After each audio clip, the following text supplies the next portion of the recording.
Welcome, everybody. All right, today we're talking about denial, the unacceptable truth. Denial is a defense mechanism in which a person refuses to recognize or acknowledge objective facts or experiences. And it's an unconscious process that serves to protect the person from discomfort or anxiety. It's overwhelming. Whatever that information is, whatever that feeling, that memory is, it's overwhelming. And so what they do is they stuff it. For example, someone may insist that she doesn't have a problem with alcohol. And despite the fact that it interferes with work and family life, or a loyal employee may refuse to see signs that their boss is stealing from the company, the concept is there. And that is what denial is. And it arose way back with Sigmund Freud, back in the invention of psychology, whose daughter, Anna Freud, developed the idea of defense mechanisms, unconscious strategies where people protect themselves from anxious thoughts or feelings. And Anna believed that denial unconsciously protected the ego from discomfort and also distress by rejecting aspects of the reality itself. So denial was primarily used in childhood and adolescence, and she, Anna Freud, believed that it could be damaging when employed regularly in adult life. And it is. Although a whole lot of Freud's ideas have been disproven, psychologists today still believe that defense mechanisms like denial are a valid concept, and I too believe that. Denial can encompass truths too difficult for a person to confront or accept. So, therapy offers a space to safely and gradually process those beliefs and experiences. And it can also help people understand the roots of their emotions and their behaviors, and eventually replacing denial with healthier coping skills. So, if you're in therapy, how is it addressed? Well, denial is important to address because it reveals underlying challenges that are often causing a person's distress. So if someone drinks excessively, exploring why they drink to medicate their anxiety, for example, allows the patient to discuss their experience and develop skills to manage anxiety. Similarly, let's say a person denies that a relationship is abusive. They may be struggling with fears around abandonment and loneliness and what they're going to do. Are they going to have any income? Are they going to survive? Are they going to end up on the streets? And so, denial plays a huge role, by the way, in the role of addiction. So people easily and quickly accept the conclusion that they have a problem with alcohol or substance abuse. Many struggle a whole lot against it and craft a variety of arguments to demonstrate that they don't have a problem. When you challenge somebody on their habits or their addictions, they get very, very defensive. They get very, very negative, and they have very strong denial that they actually have a problem. A few of the most common forms of denial is, you know, everybody drinks more than I do, or I'm too successful to have a drinking problem. I only drink a few. I don't drink when I'm around people. I only use when I'm doing such and, when I'm watching TV shows and getting ready for bed. Recognizing instances of denial and misdirection is an important first step in acknowledging the problem and seeking help. But you have to wonder if denial occurs in mental health conditions. Well, yes, people can struggle to understand or acknowledge that they have a disorder. For example, bipolar, manic states. Half the time, people don't want to remember what they did during a manic state. They gambled away their house. They, had an affair. They abandoned their family.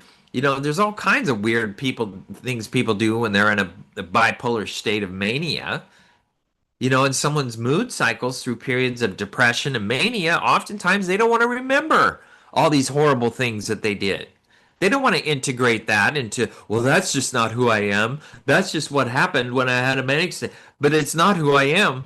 Well, it is who you are. It's a part of who you are, and you need to accept that. However, people with denial, they don't want to accept the negative things that they have done in their life. They don't want to fully admit to what they feel and what they said and what pleasure they had when they had an affair to their spouse. They don't want to do it. They just don't want to do it. They're too immature. They use denial and they tell white lies to protect themselves. Now, what is mania? Mania in the bipolar is a state of euphoria characterized by extremely high energy, overconfidence, impulsive behavior. And then there's hypomania, which is a smaller version. It's more milder. And mania and hypomania, they often deny what they did that was wrong or unusual. They often don't want to remember it. So they stuff it away. And they probably have done this their whole life. So stuffing is just something they're very good at.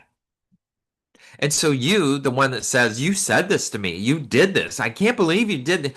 Well, I just don't remember everything. I don't know what I did. La, la, la. And when you have someone like that, they live in denial. They have denial in their brain. It's not just the alcohol they drank. It's not just the drugs that they took. It's the thing that they have squared away in their brain, the little squirrel space where they put their nuts of denial. And it can be controversial. If someone rejects a therapist's suggestion or interpretation, the therapist can theoretically dismiss the claim by stating the patient is in denial. And indeed, the charge of denial can be levied at anything a patient says or does that runs contrary to a particular theory. For example, if a patient undergoing psychoanalysis, which is what Freud used to do, it's long-term therapy, it's regarded by their analysts as being a denial about their sexual orientation or disagreeing with the analyst or having a string of heterosexual relationships can be taken to confirm their supposed homosexuality. You're only saying this because you're in denial. How many times have you witnessed like a male who sounds like a female who's married to a male, to a woman? You wonder how in the hell did you breed with that thing? That's like a woman. I can't believe this woman picked a woman that is a man as a husband. Yuck. Or how many times do you see a woman who is very masculine? And you have to wonder, you got some kind of sexual something going on? It's something weird's going on because you act like a man, but you're married to a man. So I don't know what the hell's going on. People do this stuff. They do this stuff, and it's very confusing. They live in a state of denial. What would be honest, let's say, with people that are sexually ambiguous, the effeminate male who's married to a female or the dominant masculine female married to a male, you know, why don't you submit? Yeah, I'm a little butch. Yeah, I'm a little feminine. Yeah. Yeah, that comes across that way. Yeah, I don't know why I learned to talk with a little slur. I don't know why I'm this way. That would be better, but instead people go into straight up denial.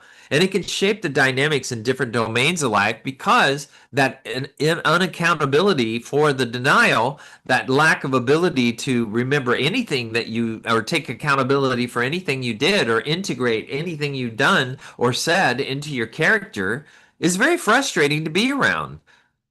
That tells a person you got some mental issues because you said this to me last night. I didn't say that. That's not what I meant. I don't think I said that. Blah, blah, blah, blah. When you hear someone like that, that should be a big red banner that says mental health issues. Denial leads to short-term satisfaction because now they can push something away, but it's long-term pain because anybody receiving it, they're the crazy one, and the one that's not crazy is the one in denial. So in the end, confronting reality, even when it's difficult, is the best path forward because that's called healthy. And that's called taking on your mental health issues. So what's an example? As a defense mechanism, denial involves a refusal to accept the truth or reality. No, I'm just a social smoker is a good example. People may apply a similar justification to other harmful habits like excessive alcohol, substance use, compulsive gambling, shopping, going to see prostitutes, unconsciously distancing themselves from uncomfortable truths about their behavior to protect their self-esteem. There's no way. That's just not what I'm attracted to. That's not who I am. I can't believe you would say that I would do that. Yes, I had a puff of a cigarette, but that doesn't mean I have a problem. Oh, I only had one drink. I didn't even drink the whole thing. So why is this a problem? Well, it's a problem because it is a problem. Someone's perception is their truth. And people in denial cannot stand accepting anyone else's truth but their own bullshit. And so what you have is you have a very frustrating person to have a relationship with, and God forbid you have to work for one of these crazy people or be the child of one of these crazy people. Not easy, not easy, because they don't take accountable for anything they don't want to remember. Desire, greed, the need for status can override rational considerations and shape our spending habits. For instance, someone may love to shop, even though they aren't financially secure and they accrue debt. And psychologically, they may deny their financial reality to continue buying items they can't afford. So, this prevents the person from admitting to factual limitations that feel constricting or upsetting. They have an image of themselves that they must maintain. That's called an ego. Denial is also a stage in the grieving process. It's actually the first one. The thing is, so if you think about grieving, it's got five stages: denial, anger, bargaining, depression, and acceptance. Kubler-Ross developed that. So the truth is that grief is unique to each person. But denial may be a part of the process. So for instance, if your mother died or your father died and you're the executor, you may have to get into business mode before you ever get into grieving. And so what that basically is acting like nothing has happened until you finally can come to grips, and then all of a sudden the anger and the depression start to come forward, and the bargaining of, God, if you would only do this deal with me, and then eventually acceptance. But you can go through all of those stages within a minute when you're grieving, especially in the acute stage, which is the first 3 months. You know, Denial can be a huge part of a process of a human being's thinking. And when you have a relationship where you have to trust someone like this, that can cause a lot of problems. At some point in life, everyone experiences denial. It's a natural response when you're unable or unwilling to face the facts. Denial is not always a bad thing, but it might be easier to recognize in others than yourself. For instance, if you've got somebody who's married to, male, female, but they're having a lesbian or a homosexual relationship, a gay relationship, and then they go into denial because they don't want their kids to find out. They don't want their spouse to look at them in that way. Well, I'm sorry. If you're going to do that crap, the best way to deal with it is just to admit it and not try to push it out as something that everybody else is crazy. Just admit it and deal with it. And understand that I could put this to bed. I may not have to have this urge. I may have been just trying to do something crazy or whatever. People do all kinds of impulsively crazy stuff, but denial doesn't help you. You need to accept that the part of the human condition is we are vastly unpredictable when our moods fluctuate and when we're stressed, when we're overwhelmed. People do crazy things, especially in the grieving process. Here's a little insight about denial, how to spot it in yourself and others, and what you might want to think about it. In psychological terms, denial is a defense mechanism. It's a skillful tool of the mind to employ when things get tough.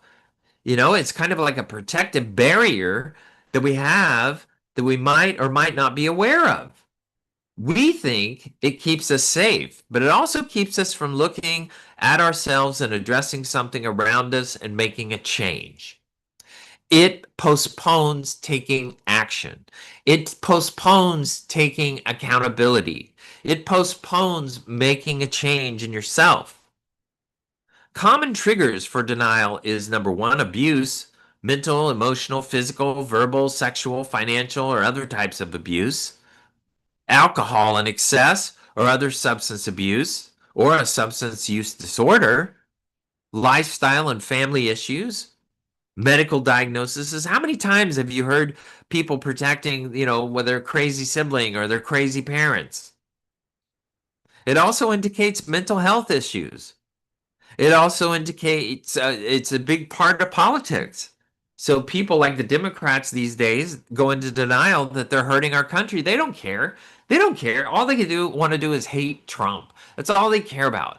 All they care about is we got to do the opposite. Boy, that's really smart. And then people elect these idiots because they're in denial. They're unable to grasp that there's a lot of gray in life and that not everything's going to line up with their little emotional obsessions. Not everything that they think is good for them is good for them. They're kind of crazy.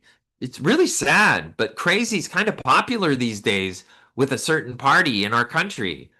And they think that living in that is going to get them to a healthy outcome. I'm sorry, but it's not. It's not going to lead you to a good outcome. It's going to lead you to a very bad outcome. Also, smoking. People use denial over smoking. Unhealthy weight gain.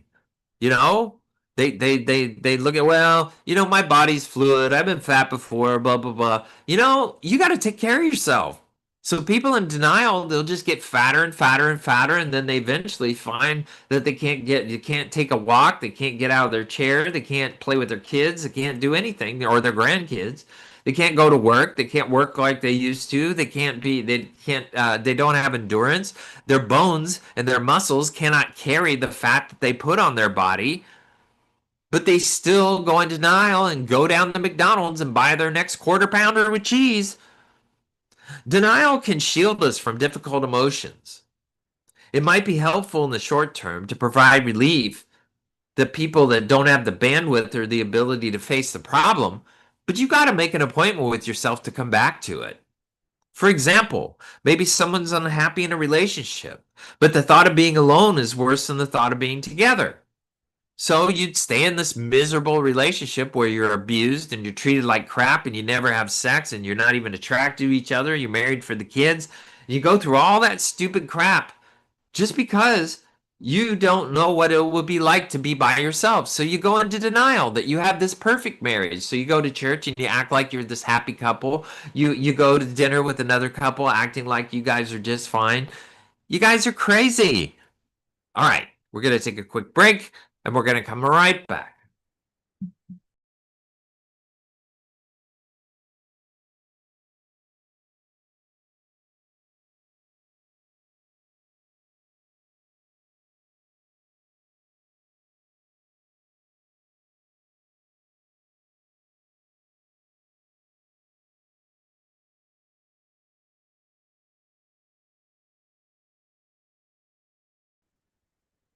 Welcome back, everybody. We're talking about denial. Denial can really hurt us.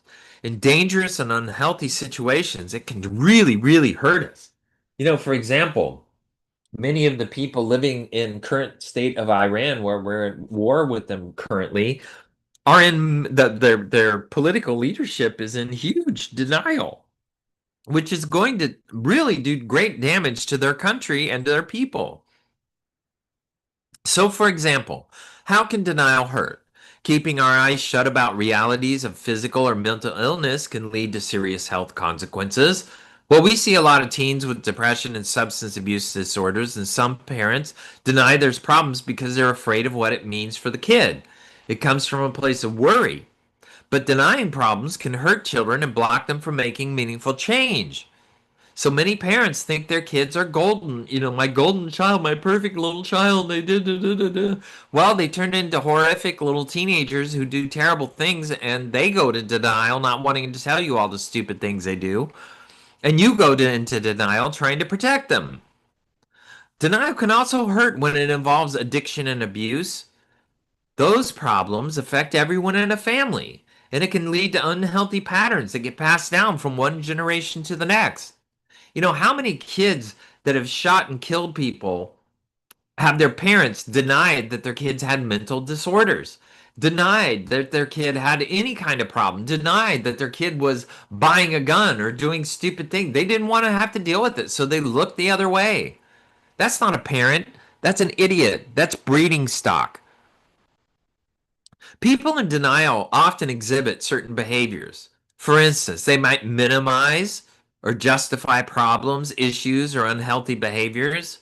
I can't tell you how many people that homeschool their kids probably two grades below what they should be, but they're in denial. So well, they know how to do this. And well, I saw other kids that were doing worse than they are. And so, and they'll justify it. They'll justify it. They minimize. They also avoid thinking about problems. They don't want to think about problems because that's conflict. And oh my God, I just can't do conflict. Ah! That's the Pacific Northwest, by the way. Can't do anything about conflict. They're so passive aggressive. It's ridiculous. But they all think they know everything and they think they have the hypothetical truth about everything when they have no common sense. But oh well. Avoid taking responsibility for unhealthy behaviors. They blame them or someone else. Refusing to talk about certain issues, get defensive when subjects are brought up. These kind of people are, it's miserable to be in a relationship or around these people. If you can avoid having to deal with these kind of people in your life, minimize the amount of time you have to spend with them because every time you try to confront them, they cannot face the truth. Now, if you want to, dealing with denial means first recognizing that it's occurring, which can be a challenge for most people. Once again, they avoid thinking about problems, they avoid taking responsibility for their behaviors, blame everything on everybody else, refuse to talk about issues, they get defensive when subjects are brought up. This is one of the main tools, denial, of all narcissists. They're going to gaslight the hell out of everybody in the world because they deny that they're anything that anybody else defines them as. If you recognize denial in yourself, well, that's the first step. Talk to someone close to you or get an outside opinion from somebody, a spiritual counselor, your doctor, a hotline number. You know, it's really important to understand that denial is a big part of your character and it does great damage to the people who love you, the people who want to have a relationship with you, the people who work with you or for you. If you recognize denials in others, you'd like to point it out, but you have to be really careful because these people do not like to take accountability for anything. Some of them are absolutely dangerous and psychotic if you bring up the fact that they are what they deny themselves to be. If the situation is not dangerous, be as compassionate as possible. Have a warm and empathetic confrontation in an environment without distractions. Express your love, point out what you're seeing, talk about how it affects you, and give it time. You can't force anyone to change, but if you bring it up and just bring it up as a problem and how it affects you and leave it, you have a chance that it will implant itself in their brain. Like other defense mechanisms, denial can protect you from experiencing anxiety. It might help you avoid stress or painful emotions. By not acknowledging that something is wrong, you try to avoid facing stress, conflict, threats, fears, and anxieties. Denial has a whole lot of purposes. It allows you to avoid acknowledging the problem and minimizes the perceived consequences.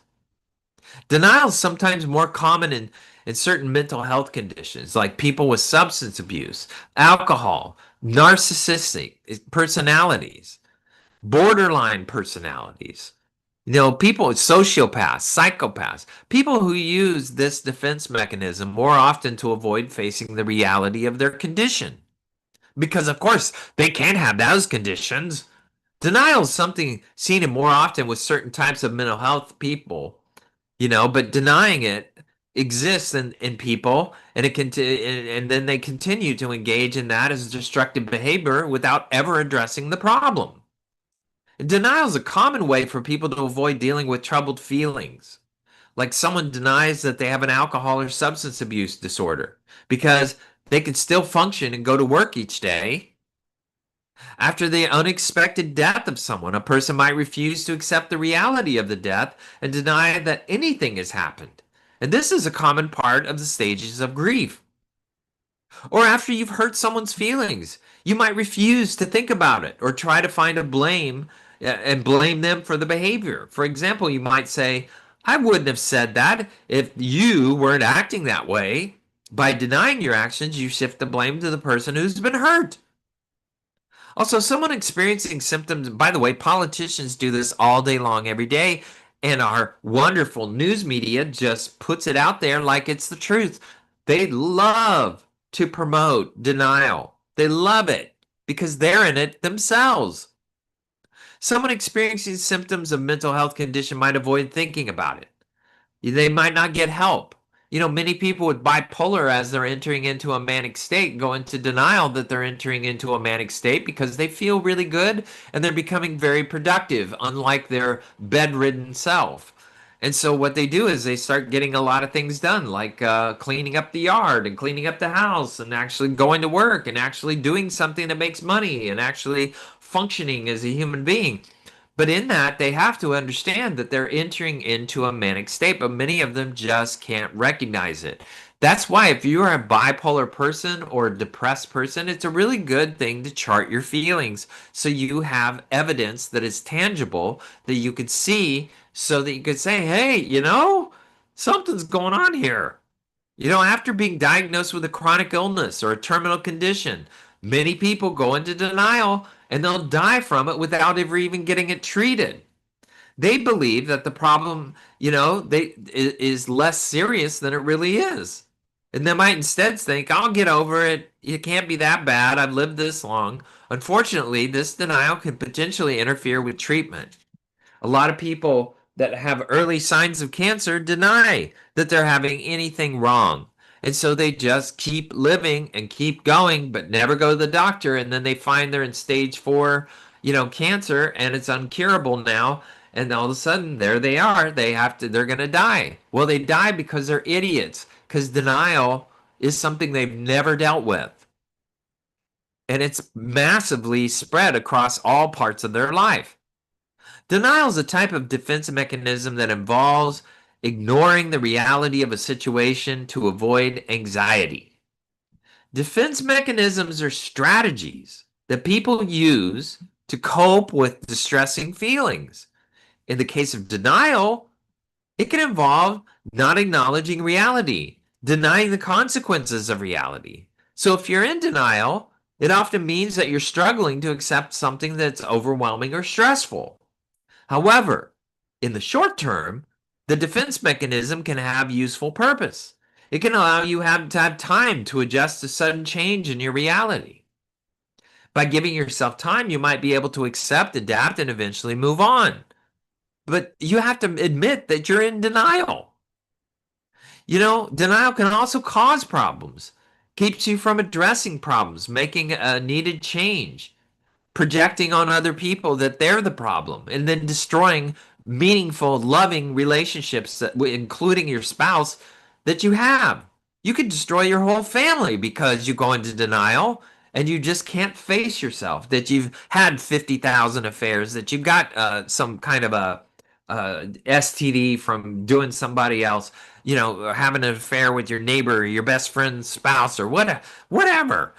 People do this denial stuff across the board in their lives.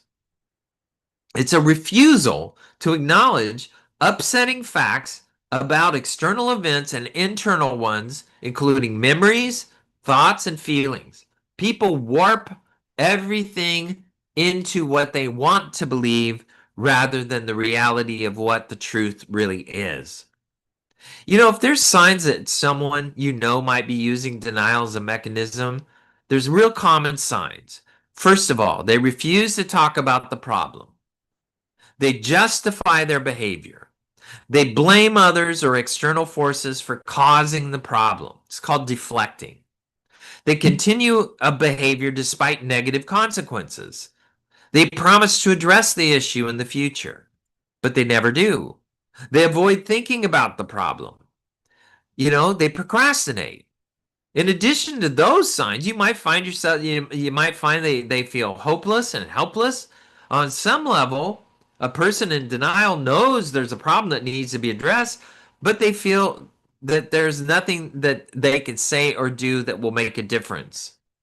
They do not want to, they're afraid of what the outcome would be if they actually face the issue that they're having.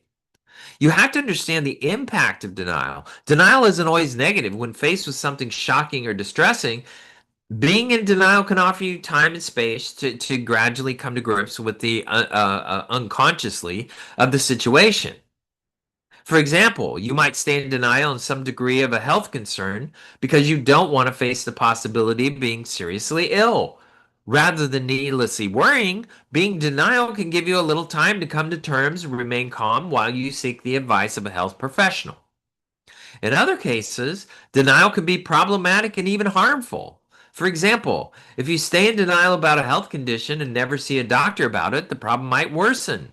Likewise, if you're in denial about symptoms of mental illness, like anxiety or depression, you might delay seeking help and torture every human being that's in your life. Overcoming denial often depends on the nature of the problem. So people often come to terms with the reality of a situation on their own time, given support. So psychotherapy or support groups can be helpful. In psychodynamic Freudian style therapy, the stuff that was created at the end of the 1900s on into the 20th century, learning to recognize and identify defense mechanisms like denial helps improve a person's self-awareness to understand their own behavior. You know, if you suspect that denial might be a coping mechanism that's preventing you from facing a problem, there's some things you can do. Think about why you're afraid to face a problem. Also, think about, can I have faith that if I present the issue that I'm denying, that I and face the issue that I'm denying, that I will actually deal with it and things will get better? Because it's the fear that stops us. Consider the consequences of not dealing with the problem.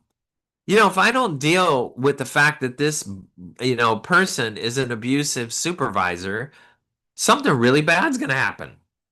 If I don't deal with the problem that this teacher is crazy and they're affecting my kid in a negative way, that could be a problem down the road with my kid. If I'm in denial that my spouse is abusive or an alcoholic or a drug addict, that could be a real problem. You could end up dying because of their stupidity. Try talking to a close friend or a loved one who may be able to offer some honest, objective perspective if you're a person who wants to confront their own denial. Work on identifying the distorted thoughts that might be contributing to your anxiety. Give yourself a chance to admit to what you are denying and see how it's received, because that's called maturity. And people welcome maturity. They may not want to trust you. They may have a problem with the fact that you're denying something that you did that is absolutely heinous. But in truth, at least you can face it in your life and walk through the problem. Because not everybody wants to hang around for what you have dragged into your life. If you're an idiot that goes off and has affairs and you're married, your spouse may be very appreciative to the fact that you actually told them that you have affairs, but probably don't want to hang around for your stupid crap because it may take a long time for you to stop doing it. Denial can lead to feelings of helplessness and helplessness as people feel trapped by a situation that they can't change. This can entrench the denial and make it harder to break free. So once again, we have to look at what causes denial. It's often rooted in the desire to protect yourself from anxiety and distress. And it can occur in a response to a variety of situations, like stress, avoiding the reality of a stressful situation to prevent the feeling of overwhelmed.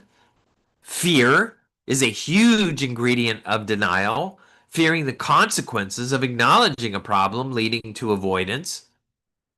Well, if I tell my spouse that I did this, then my kids are going to lose everything. We're going to have to get a divorce. Everything's going to get split in half. Blah, blah, blah, blah, blah. Yeah, that's the fear way. How about have faith that if I actually acknowledge that I have the problem and I want to fix the problem, now we have the beginning of solving the problem and no longer living in a lie? Because that's what denial is, learning to live in a lie. And then there's emotional pain, protecting yourself from emotional pain of confronting difficult truths. And then there's shame. This is huge, especially in the Asian culture, avoiding the embarrassment or guilt associated with certain behaviors or conditions. So it's a dirty little secret for the rest of your life. Certain mental health conditions may also make denial more prevalent. For instance, people with substance disorders and narcissistic personality disorders may use denial to avoid facing the reality of their situations. So here's examples, and we've talked about some of them earlier. We've talked about them again because it's really, really important. Health issues. A person ignores illness, convincing themselves that they're not serious and will go away on their own. Oh, it's just a cold. Oh, I felt that way before. Oh, if it hurts in a week, maybe I'll deal with it. Substance abuse. A person with addiction always often denies the severity of their problem. They minimize the hell out of it. It's ridiculous. If you got somebody who is substance or of any kind, substance abuse, that is what they cherish. It's not you. And as long as they have that problem, they're going to cherish that substance more than they will ever cherish you. And you need to remember that. And you need to make a decision if you want to live with that the rest of your life because that person is not going to change what they're doing for you. They have to change for themselves. You're not going to make them change. So you have to decide what role you're going to play in that person's life. Grief is another ingredient of where denial, after losing somebody, you might refuse to accept the reality of the loss, which is a common part of grieving. Also, relationship conflicts. This is huge. Denial can prevent people from acknowledging the issues within a relationship, and it leads to all kinds of unresolved conflicts and resentment. And that impact itself creates resentment, which draws you way, way apart from each other, and sometimes you get to apathy. And at that point, you don't even want to do anything about your relationship. You're ready to go, even if it's going to cost you half of your multi-million dollar estate. All right, we're going to take a break and we're going to come right back and talk more about how complex denial can be and how to overcome it. So come back.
Welcome back, everybody. Are we talking about denial?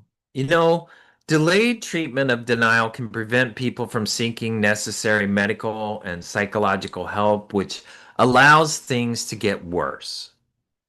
The other thing that denial does, especially if you're married, it causes enormous amounts of strain in a relationship. And what's really funny about people who use denial is they will hold everybody else accountable in their life but themselves. They will hold their kids accountable, and they will be really ogreous in the way they discipline their children, but they won't do it for themselves. And kids see that, and they're not stupid, and they figure it out, and they develop resentment for these turds. Because people that go into denial and live in denial don't want to face the fact that they use that as a way to get through life. It is so important that if you don't want to torture every human being around you, everybody that has to count on you, everybody that needs you, you need to face denial. If that's what you do, it's huge. You need to start doing I statements. I have done this. I have affected that. I created this problem.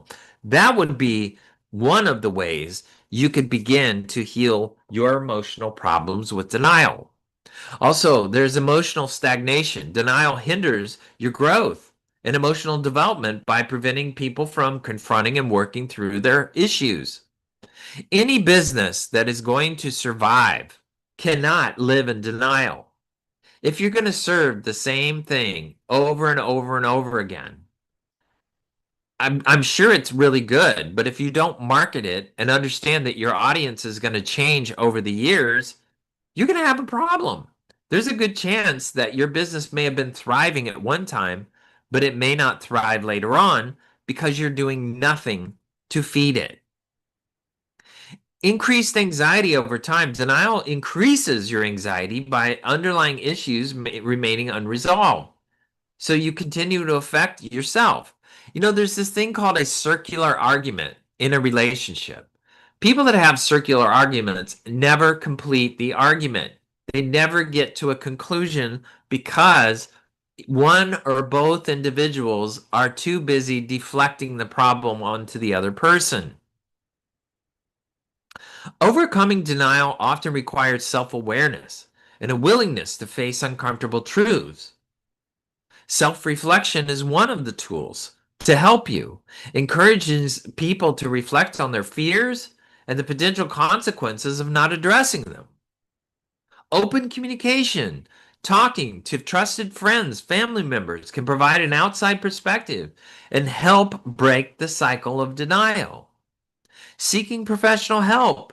Therapy can offer support in identifying and addressing denial, and it helps people develop healthier coping mechanisms. Also, education, learning more about the specific issues being denied can empower people to take informed action.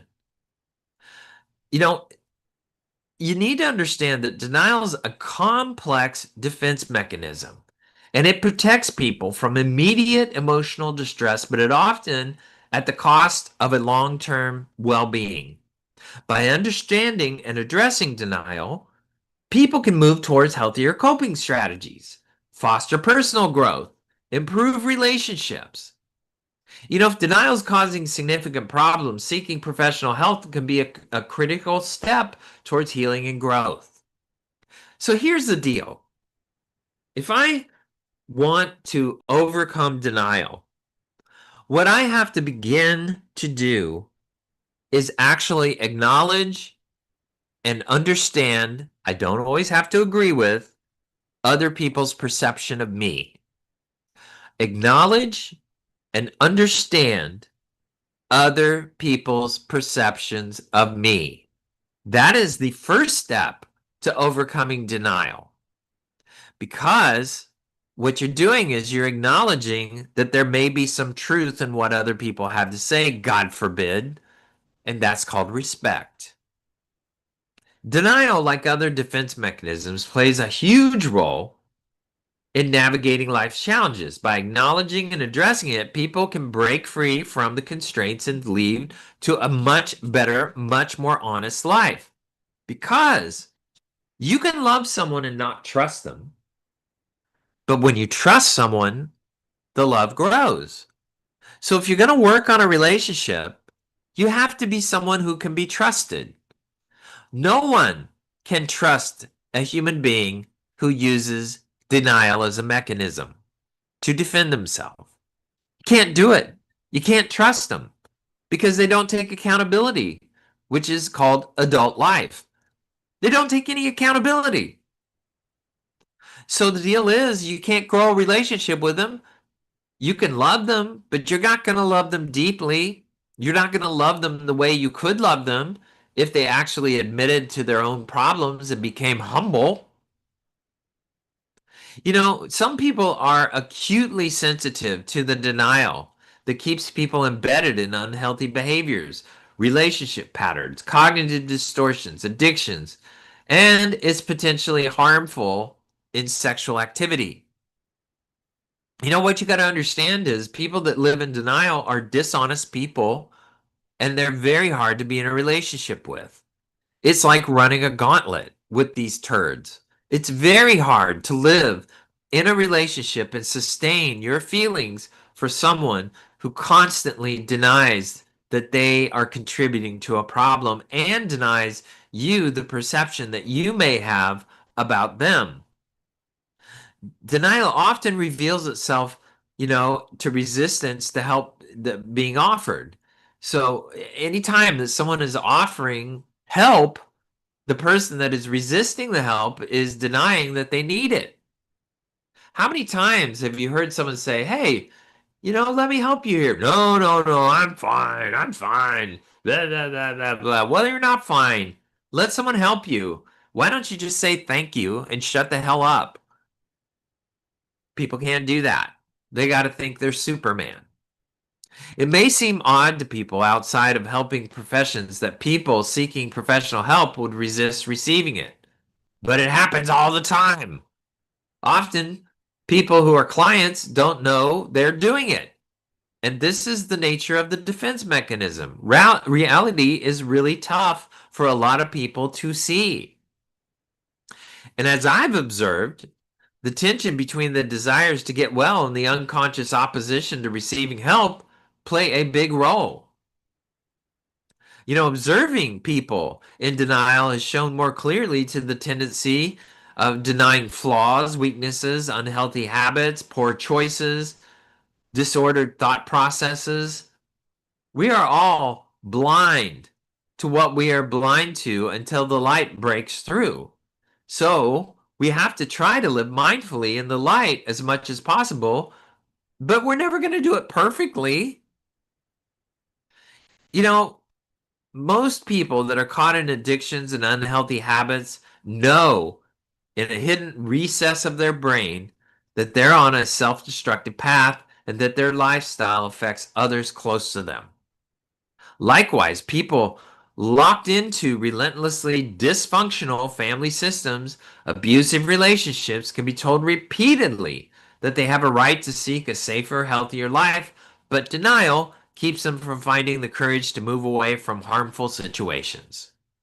Many times it's because they were abused the hell out of when they were a kid and they had to go into denial that their parents were absolute idiots and lunatics and self-centered narcissistic jerks. But they had to deal with them, they had to face them, they had to rely on them to live. And so they learned denial. Something rudely wakens people up finally. They finally accept that they need help from the outside bubble that denial has just burst. And newly awakened need for people to remind them of who they are and what they can be. What you can be is never going to be in the cards until you recognize where you're using denial in your life. Some people, after recognizing and breaking through their denial, will successfully turn from dysfunctional and compulsive behaviors and they become more reality based. They become more responsive. They become more thoughtful and more wise. It's a good thing. People can begin to test their distorted reality in therapy. Call things as they truly are.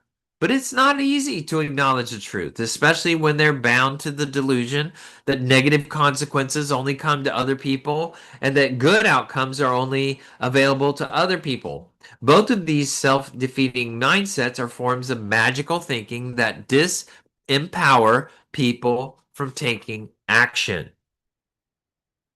Good counseling can really assist in facing the painful reality of problems that are keeping people sick and hopeless. Finding pathways to change, it also demonstrates that they don't have to do their work alone. Recognizing and breaking through denial towards change, you got to be gentle with yourself. It may take time to work to heal that damage. But once again, you're not only healing yourself, you're healing the people that have to tolerate and put up with your stupidity. If you're in a position to bring help and care to others, if you're a person who actually cares about other human beings, who actually understands the power of empathy, then face your own denial. Deal with your own denial and stop projecting what everyone else, you did this to me, they did this to me. Your stupid victim themes are ridiculous. Start saying I statements, what I did, how I need to take accountability for this part. This is how I contributed to the problem. Heightened anxiety and depression is issues that are unresolved. Strained relationships with family and friends due to avoidance and misunderstandings is very stressful. Increased risk of self-destructive behaviors like substance abuse, reckless decision making will happen in people's lives when they don't face denial. You have to be self-aware. You have to take the time to reflect on your emotions and your behavior. It's a good idea to journal or speak with a trusted friend to identify patterns where you go into denial. You need to educate yourself. You need to understand the symptoms and the causes. It makes it easier to recognize and accept them. It may be a pattern that you learned in childhood, but that doesn't make you a victim in your adult life. You still have to take accountability for it. It's not everything is your parents' fault. It's your fault for carrying it into your adult life. Seek professional help if you want to overcome denial. Therapists, counselors are trained to guide people through denial towards acceptance, and they can provide tools for coping and healing. You also want to build a support network. Sharing your struggles with friends or family members can reduce feelings of isolation and provide a lot of encouragement. Denial is very common, yet it's very misunderstood. Recognizing and addressing it can be a transformative step towards improving your well-being. Acknowledging your struggles is not a sign of weakness, but a testament to your strength. Seeking help is even more of a testament to your strength. Denial is not a sign of weakness. Denial means the problem is serious. Confronting denial is always helpful, and it impacts your mental health through creating anxiety and depression. Why does it happen? Fear of change, acknowledging that change is needed, the stigma, cultural, societal stigma surrounding mental health, and the lack of awareness in your own life that denial is a big problem. You take small steps, you seek support, you become more conscious of it by journaling, you challenge your negative beliefs, because denial relies on very distorted negative beliefs about you or your situations. You also want to be patient. Coping with denial is a process that takes time because it is an unconscious activity. All right, that's our show. I want to thank everybody for listening. I love hearing from you. You could do that on our webpage, voiceamericamedia.com, or libsyn, libsyn.com, Dr. Gary Bell's Absurd Psychology. Now remember, the easiest way to solve a problem is to deny that it exists. Also, people in denial think they are the sexiest people while they are the ones who blame everyone else but themselves. Also, ignoring the signs is a good way to arrive at the wrong